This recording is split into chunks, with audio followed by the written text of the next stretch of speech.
조금 PPT로 말씀을 함께 나누겠습니다.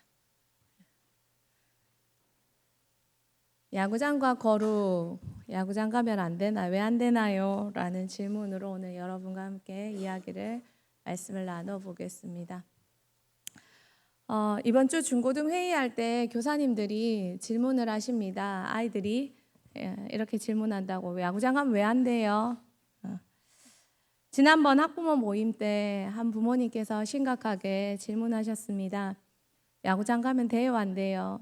안 보내고 싶은데 애들이 가니까, 또 부모랑 가면 괜찮다 하니까 애들 모아 가니까 싸우게 된다고. 엄마 아빠는 늘 그래. 엄마 아빠는 맨날 그래.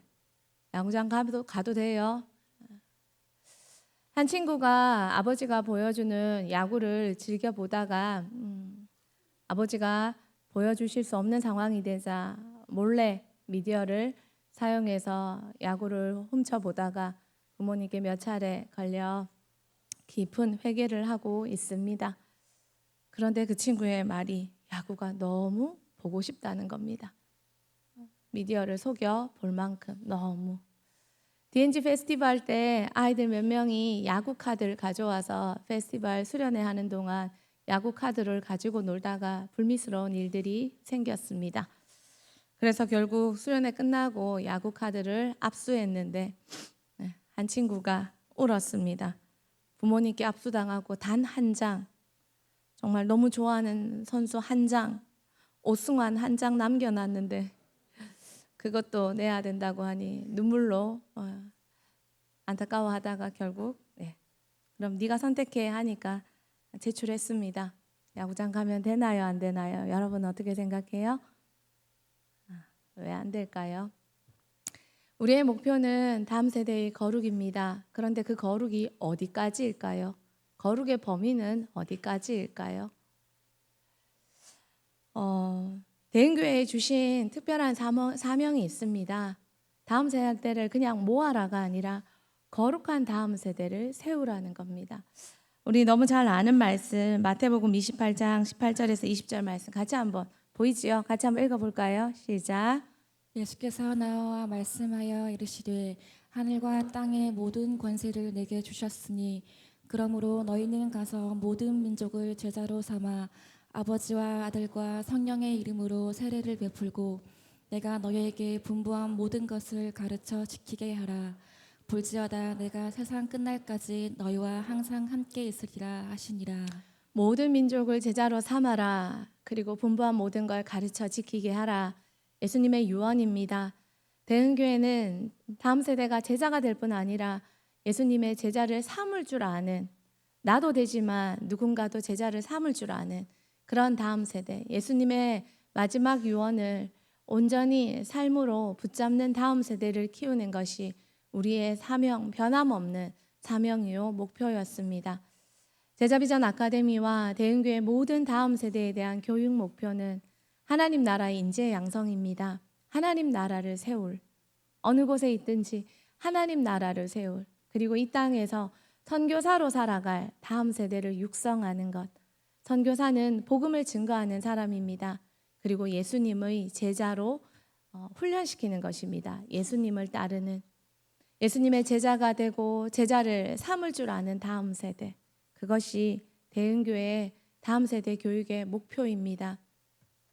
그렇다면 성경은 무엇이라고 우리에게 이야기해주고 있을까요? 성경이 말하는 교육은 우리 디모데전서 4장 7절에서 9절 바울이 디모데에게 이렇게 권면합니다. 같이 읽겠습니다. 망령되고 허탄한 신화를 버리고 경건에 이르도록 내 자신을 연단하라.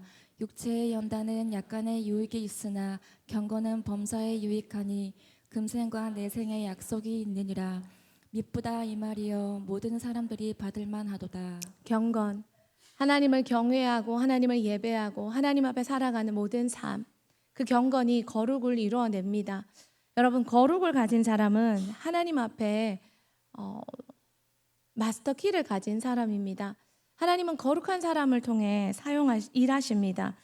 하나님은 실력 없고 때로는 인격이 부족하고 모자란 사람들을 통해 일하실 수 있는 이유는 그들이 거룩할 때입니다. 하나님은 똑똑하고 교양이 있고 모든 것을 갖춘 그 사람보다 거룩한 한 사람을 찾고 있습니다. 바울은 디모데에게 모든 것을 남기며 부탁하는 말이 경건에 이르도록 너 자신을 연단하라. 경건은 범사의 모든 면에 다 유익하다고 이야기해 줍니다. 로마서 12장 2절 바울이 건면합니다. 같이 읽겠습니다. 너희는 이 세대들을 본받지 말고 오직 마음을 새롭게 함으로 변화를 받아 하나님의 선하시고 기뻐하시고 온전하신 뜻이 무엇인지 분별하도록 하라. 이 세대가 말하는 것을 따르면 절대 하나님 뜻을 분별할 수 없습니다. 지금 세계는 어느 때보다 요동치는 시대에 살고 있습니다. 지금 이 시기는. 그러나 이 시기에 거룩하지 않은 자는 하나님의 뜻과 하나님의 마음을 알 수 없습니다. 바울이 왜 이 세대를 본받지 말라고 했을까요? 거룩 자체가 목적이 아니라 이 세대를 거절한 자만이 하나님의 뜻을 알고 하나님의 깊은 뜻 속에서 시대를 읽고 살아낼 수 있는 능력을 가질 수 있기 때문입니다. 베드로도 말합니다. 같이 읽겠습니다. 그러므로 너희 마음의 허리를 동이고 근신하여 너희도 모든 행실에 거룩한 자가 되라. 베드로가 말하는 거룩의 범위는 모든 행실입니다. 보는 것, 입는 것, 듣는 것, 말하는 것을 포함한 모든 행실에 거룩한 자가 되라고 말합니다. 거기에는 보는 것, 듣는 것, 모든 것이 다 포함되어 있습니다. 성경이 말하는 거룩으로 세상을 분별하고 이길 힘을 길러주는 그 사명이 교회와 가정에 있습니다.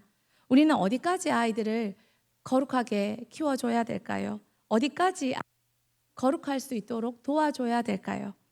성경이 말하는 기준까지입니다. 그래야만 세상을 이기고 분별할 수 있는 사람이 됩니다. 거룩에 대한 도전이 있습니다. 3S 전략이라고 합니다. 3S 정책이란 전략이란 일본에서 2차 세계대전 패망 후 국민이 정치나 사회 문제에 그 패망의 탓을 나라에 돌리는 것이 두려워서 국민이 정치나 사회 문제에 관심을 덜 가지도록 대중 오락으로 국민의 관심을 분산시키는 전략이 3S 정책이었습니다. 거기에 따라 국민의 관심을 세 가지에 집중하도록 만들었습니다. 첫 번째 S가 스포츠입니다. 프로야구, 올림픽 유치 등으로 국민의 관심을 돌렸습니다. 두 번째가 스크린입니다. 영화, TV, 대중문화를 확산시켜서 거기에 울고 웃게 만들었습니다. 세 번째가 섹스입니다. 성인 잡지, 성인 산업, 이 성문화를 그들 삶에 유통시키면서 사람들이 국가에, 정부에 관심을 가지지 못하도록 만들었습니다. 국민의 정치적인 불만이나 사회 저항 에너지를 대중 오락으로 해소하게 만들어서 국민이 정치 참여보다는 오락 소비에 몰두하도록 유도하는 것. 결국 생각할 시간을 빼앗고 즐기게 만들어서 국가의 방향에 무조건 따르는 국민으로 만든다는 전략이 3S 정책의 목적이었습니다. 그래서 일본은 패전 후 1950년대 이후 3S를 산업을 엄청나게 부흥시켰습니다. 이를 위한 정치권의 전략으로 보면 스포츠에서는 국민의 관심을 경기장으로 만들기 위해 프로야구 활성화를 만들었습니다. 1949년 요미우리 자이언츠 등 프로야구가 본격적으로 자리 잡는데 국가 정책과 정치권에 아낌없는 후원이 있었습니다. 그래서 일본은 전 세계가 그렇지만 특별히 일본은 프로야구가 크게 활성화되었고 국민적 인기를 끌게 만들었습니다. 또한 1964년 도쿄올림픽을 유치해서 패전국 일본의 이미지를 벗고 국민의 자존심과 애국심을 스포츠로 결집시키는데 그들이 사용했습니다. 국민이 정치적 시위보다 야구 경기, 올림픽에 열광하도록 만드는 효과가 있었습니다.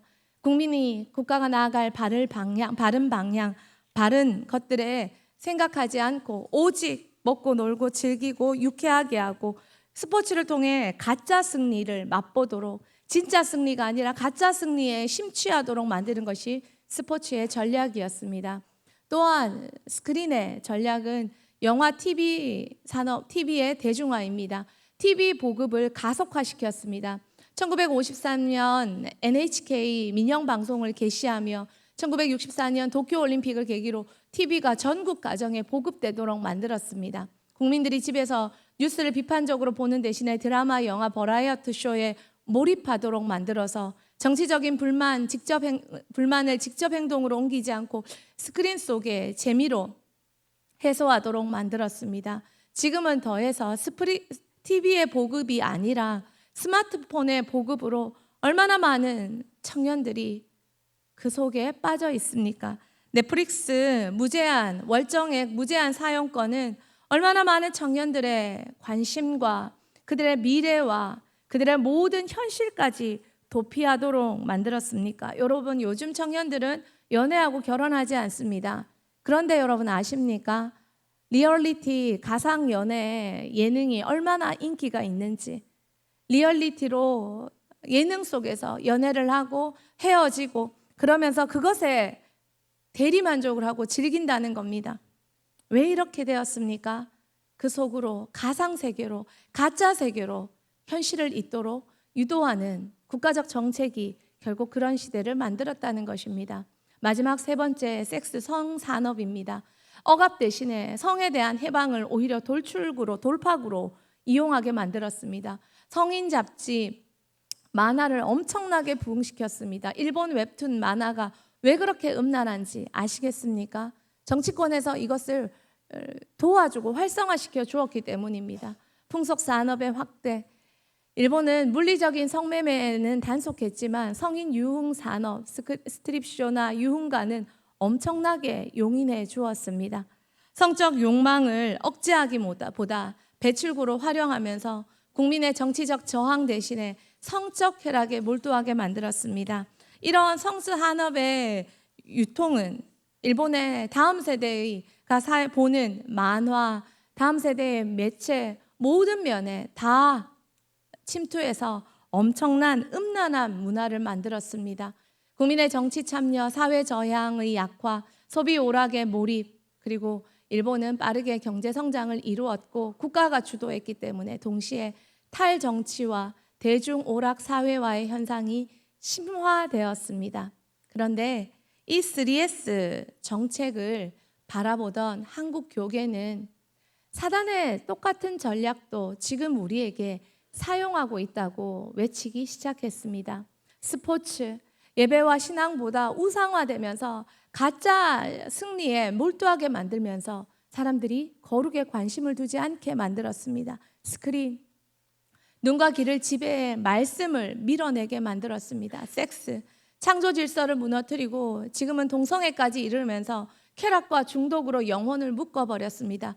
1980년대 이후 특별히 우리나라의 청소년, 청년 사역자들이 이 부분에 있어서 사단의 전략도 똑같다고 많이 경고하고 외쳤습니다. 목회자들 중엔 특별히 오카넴 하영조 목사님께서 설교 중에 이 3S 전략이 정치권의 전략이 아니라 사단이 지금도 우리의 거룩과 우리의 다음 세대를 빼앗는 전략으로 사용하고 있다고 많이 외치며 경고하셨습니다. 오늘도 사단은 성도를 즐기게 만들어 생각하지 못하게 하고 분별하지 못하게 하여 거룩을 빼앗는 전략을 씁니다. 가짜 승리. 여러분, 우리 팀이 응원하는 팀이 이기는 거 시원하고 기쁘죠. 그러나 그게 진짜 승리입니까? 그것에 심취하는 것이 정말 내 신앙과 내 인생과 내 멋진 하나님 앞에서 주신 내 인생을 살아가는데 정말 도움이 될까요? 거룩의 정의를 다시 한번 성경적으로 보겠습니다. 베드로는 거룩을 말했습니다. 하나님 자녀답게 모든 행실에 구별되어 사는 것이 거룩이라고 말해 주었습니다. 바울이 말하는 거룩은 세상의 풍속을 본받지 않고 경건의 훈련으로 온 삶으로 하나님을 기쁘시게 하는 삶이 거룩이라고 바울은 말했습니다. 예수님이 말하시는 거룩은 하나님을 온전히 사랑하고 이웃을 섬기는 삶이라고 말했습니다. 하나님이 요구하시는 거룩은 내가 거룩하니 너희도 거룩하라고 하셨습니다. 우리 같이 한번 외쳐볼까요? 내가 거룩하니 너희도 거룩하라.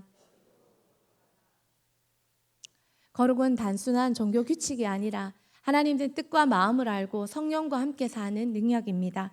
야구장 한두 번 갔다고 여러분에게 말씀드리는 게 아닙니다. 정말 그 마음의 중심이 하나님께 있는가? 하나님 나라에 있는가? 예수님을 따르는 삶인가? 청년들도 매 한 가지입니다. 말을 아낄 뿐입니다. 더 심각하게 나타납니다. 여러분, 내 자녀를 야구장에 데려가고 싶으십니까? 그런 교사와 영혼사역자에게 맡기고 싶으십니까? 제가 목회에 쌓인 여러 가지 스트레스를 야구장 가서 풀어도 될까요? 저는 좋습니다. 저는 스포츠를 아주 좋아하는 사람입니다. 그렇게 해도 될까요? 그리고 여러분을 스포츠의 세계로 인도해 드릴까요? 거룩으로 세상을 정복한 사람들을 함께 보고 싶습니다. 제가 아주 존경하는 분입니다. 조나단 에드워드입니다. 미국의 1차 대각성 운동을 이끌었습니다. 미국의 1차 대각성 운동은 역사적 의의가 큽니다. 미국은 여전히 영국의 식민지였습니다. 그때 그리고 미국은 영국의 식민지로서 많은 다민족이 이민했기 때문에 이주했기 때문에 한 국가라는 유나이티드라는 그런 연대의식이 없었습니다. 그런데 각 도시를 다니며 복음을 전하고 휘필드와 또 조나단 에드워드와 이런 목회자들이 복음을 각 도시에 가서 전하면서 그들 안에 연대의식이 생겼고 국가의식이 생겼고 결국 영국으로부터 독립전쟁을 이루어내고 영국으로부터 미국이 독립하는데 큰 역할을 했습니다. 조나단 에드워드는 누가 말해도 미국의 1차 대각성 운동, 우리나라로 말하면 부흥 운동의 핵심 지도자였습니다. 조나단 에드워드가 18살, 19살로 넘어가는 무렵에 스스로 하나님 앞에 바로 살고 싶어서 70가지 결단문을 만듭니다. 그 중에 일부를 발췌해 봤습니다. 결심 1, 하나님께 영광이 되지 않는 일은 절대 하지 않겠다. 결심 5, 시간 낭비하지 않고 가장 유익하게 사용하겠다. 결심 17, 죽음을 기억하고 오늘을 살겠다. 결심 40, 다른 이의 허물은 말하지 않겠다. 결심 63, 언제나 죽음을 눈앞에 둔 것처럼 살겠다. 결심 70, 내가 죽을 때 후회하지 않는 삶을 살겠다. 그의 70가지 결심문의 핵심은 영원을 생각하고 죽음을 늘 생각하며 오늘을 살자는 것이고 또한 자신의 삶의 모든 시간을 하나님을 위해 오락과 유흥에 사용하지 않고 하나님을 위해 집중하며 살겠다는 결심이요. 또한 사랑하며 살겠다는 결심입니다. 18살짜리, 19살짜리 조나단 에드워드는 하나님 앞에 한번 제대로 살고 싶어서 스스로 1년을 기도하며 70가지 결단문을 작성합니다. 그리고 일주일에 한번 이것을 읽고 매일 저녁 이 결단문 70을 가지고 하루를 돌아보며 일기를 썼습니다. 평생 말입니다. 로이드 존스가 조나단 에드워즈에 대해 이렇게 말했습니다. 청교도들을 알프스 산에 비유하고 루터나 칼빈을 히말라야 산에 비유한다면 조나단 에드워드는 에베레스트 산에 비유하고 싶은 사람이다. 벤자민 위필드가 이렇게 말했습니다. 에드워즈는 미국이 배출한 가장 심오한 사상가이고 가장 위대한 신학자이다. 제가 책 한 권 추천하겠습니다. 조나단 에드워드처럼 살 수 없을까라는 책입니다. 그의 탄생 200주년을 기념하며 편찬된 책입니다. 그는 스포츠 오락 쾌락이 아니라 경건과 거룩의 기쁨으로 다음 세대 자기 교회에 있는 청년들을 양육했습니다. 그리고 결과 그의 가르침을 받은 청년들과 많은 성도들과 함께 1차 대각성 운동, 거룩의 운동을 이끌었고 이것이 미국의 부흥과 미국의 기초를 만드는 미국이 지금의 미국이 될 수 있었던 것, 퓨리탄이 넘어와서 청교도가 넘어와서 미국을 설립했지만 미국은 신대륙의 개처 그리고 그 황금을 발굴하기 위해서 많은 그런 국가 그런 어떤 그 발굴 사업을 하면서 신앙을 점점 잃어갔습니다. 그러나 그런 퓨리탄의 정신을 잊고 다시 한번 미국이 하나님 앞에 정말 거룩한 나라 그리고 사명이 있는 나라로 기초를 세우는 다시 세우는데 주도한 주역의 역할을 한 것이 바로 조나단 에드워드입니다. 또 한 사람을 소개하고 싶습니다. 데이비드 브레이너입니다. 이 사람은 고아로 자랐습니다. 29살 나이에 소천했습니다. 그러나 그는 고아로 자랐지만 하나님을 뜨겁게 만났고 하나님을 위해 자신의 인생을 드리고 싶었습니다. 예일대학에 입학했습니다. 그러나 자신이 생각하는 경건과 교수님들이 경건의 모양으로 가르쳐주는 그들의 그 경건이 달랐습니다. 결국 예일대를 자퇴하고 인디안 선교사로 자원하여 선교사가 됩니다.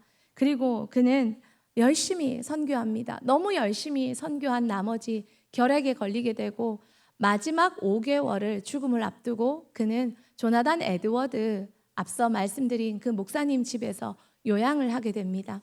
그 마지막 5개월을 요양하는 동안 조나단 에드워드는 원래 데이비드 브레이너를 알고 그를 지지했지만 병상에서 더욱 하나님을 사모하고 기도하며 아픔 가운데도 하나님을 추구하는 그를 보며 오히려 목회자였던 조나단 에드워드가 그를 흠모하고 존경하였습니다. 조나단 에드워드의 5번째 딸은 그를 존경하고 사모하며 데이비드 브레이너의 결핵을 옆에서 전심으로 병간호했습니다. 그들의 아름다운 정신적인 사랑은 많은 청년들에게 귀감이 되었습니다.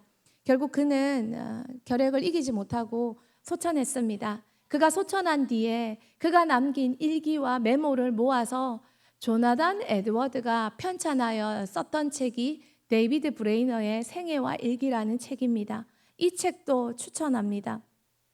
그의 철저한 경건과 거룩, 자신의 건강과 안전보다 하나님의 뜻을 우선으로 살았던 삶, 끊임없는 중보기도, 인디안 한 명이 예수 믿기 위해 매일 눈물로 기도하는 그 하루에 10시간 이상을 기도하며 금식하며 하나님 앞에 한 영혼을 돌이키려 애썼던 삶, 영적 불꽃으로 29살에 요절했지만 그의 남긴 일기와 편지는 후세에 큰 영향을 끼쳤습니다. 데이비드 브레이너가 소천한 후에 조나단 에드워드는 그의 삶을 기리며 그가 남긴 글을 책으로 편찬해서 그것을 모티브로 자신들의 청년을 가르치고 키워냈습니다. 이렇게 살아야 한다고 가르쳤습니다. 그리고 그의 책은 청년 양육 교재로 사용되었습니다.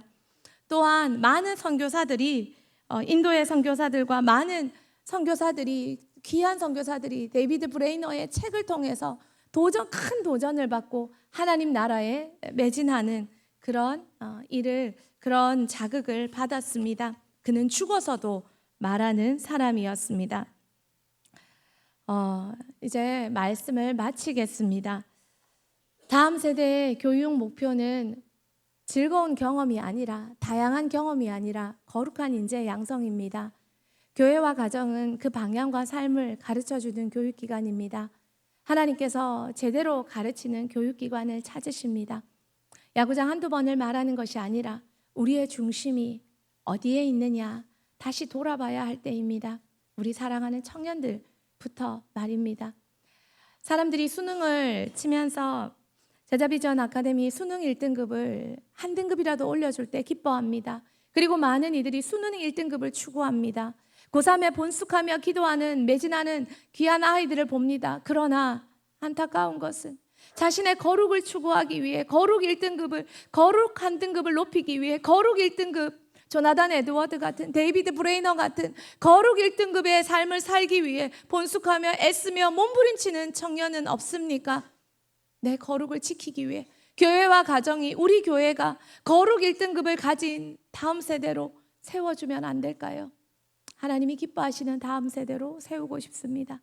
세상을 분별하고 이기는 예수님의 제자 되고 제자를 세울 줄 아는 그 다음 세대를 세우고 싶습니다.